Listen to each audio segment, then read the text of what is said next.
To present the OFW Gawad Paranal to Undersecretary Yabes, we would like to invite on stage Ms. Fe Nicodemus of the Kapisanan ng mga Kamag-anak ng Migranteng Manggagawang Pilipino Incorporated. Ladies and gentlemen, Ms. Nicodemus.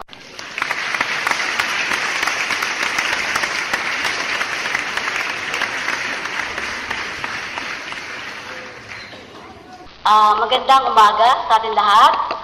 The ambassadors, good morning po, and happy Migrants Day sa lahat ng mga OFWs. Palakpakan natin mga OFWs na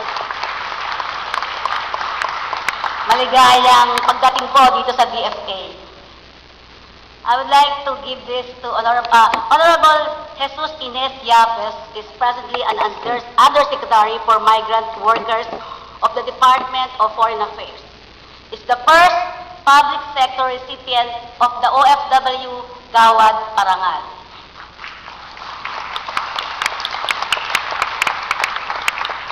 He is a veteran, career Filipino diplomat.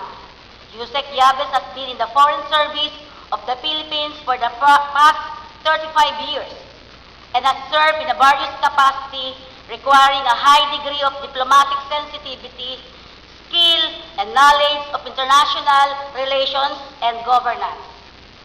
In the Foreign Service, I would like to say, on January 2010 to October 2012, is an ambassador of extraordinary and plenipotentiary of the Republic of the Philippines to the Islamic Republic of Pakistan. In July 2002 to 2007, is a Consul General in the Philippine Consulate General in Shanghai, China. In 1999 to 2002, is an ambassador of extraordinary and plenipotentiary of the Republic of the Philippines to Singapore.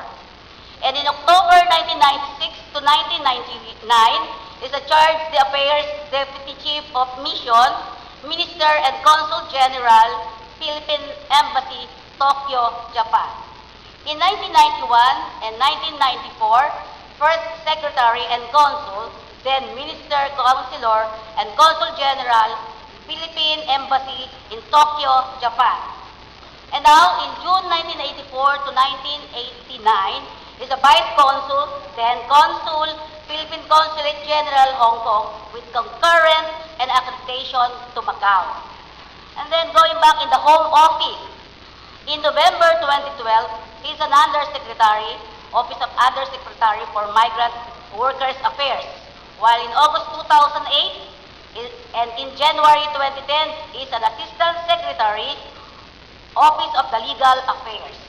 While in February 2008 till August 28, 2008, is an Assistant Secretary, Office of the Middle East and African Affairs.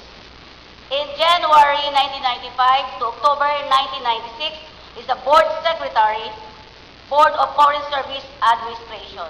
While in February 1994 to 1995, is a Special Assistant, Office of the Undersecretary for Administration and concurrent Executive Director, Office of American Affairs.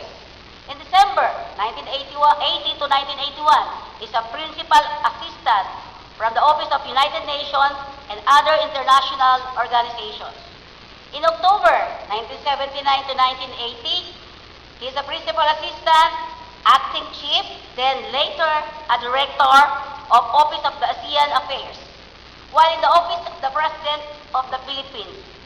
In 1978, on a special detail to the PCSO as a Special Assistant to the Chairman General Manager.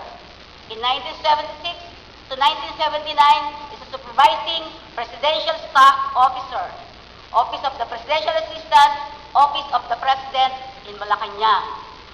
In 1974 and 1975, he is a Technical Assistant and Supervising Development Management Officer, Office of the Assistant Executive Secretary for Programs and Projects, Executive Office, Malacanang.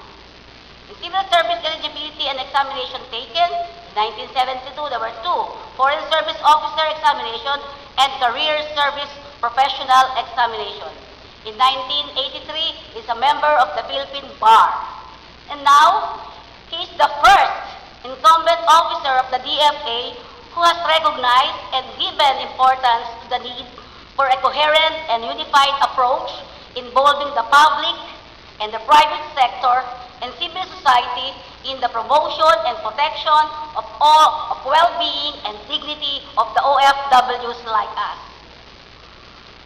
And extending this meaningful opportunity to civil society organizations in the celebration of the 18th anniversary of the passage of the Philippine Migrant Workers Act. This is the rationale why he is being given a CSO OFW Gawad Parangal.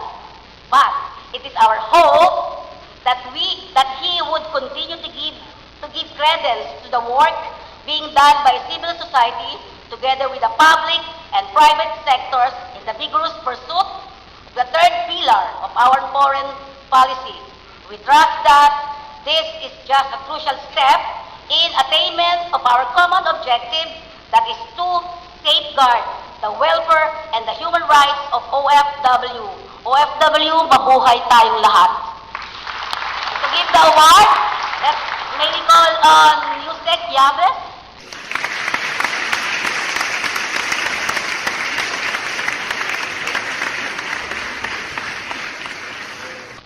May I read to you the certificate of recognition. This certificate of recognition to Honorable Jesus E. Yabes, Undersecretary for Migrant Workers Affairs, Department of Foreign Affairs, is a grateful recognition of his meritorious leadership in advancing the welfare and human dignity of overseas Philippine workers, given in this 7th day of June 2013 to mark the 18th anniversary of the passage of RA 8042 as amended, referred to as RCP, signed by Rosalinda Vidorella, Career Philippine Ambassador, Advisor and Advocate of the Kampi, and myself, Mafia Nicodemus, the chairperson of the Kampi.